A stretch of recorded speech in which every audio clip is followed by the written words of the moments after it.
Tulsa's new trash service comes with a lot of new rules about how residents can toss their trash.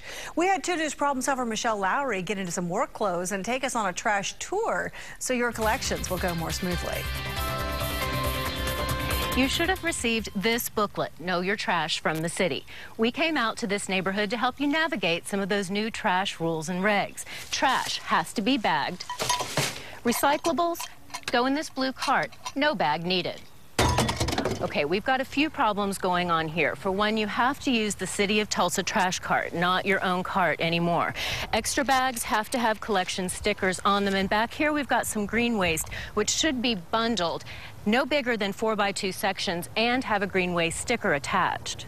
Remember, cart handles need to face away from the street, so this would be correct. City officials say that's because the carts are serviced by automated trucks.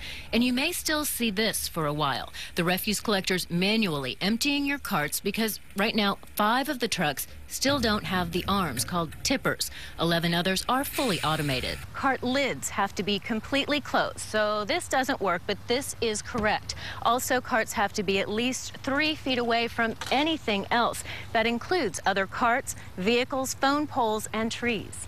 Folks who use all 10 of these free extra refuse stickers provided by the city can buy more at Tulsa area QT's. 5 stickers, $2.50.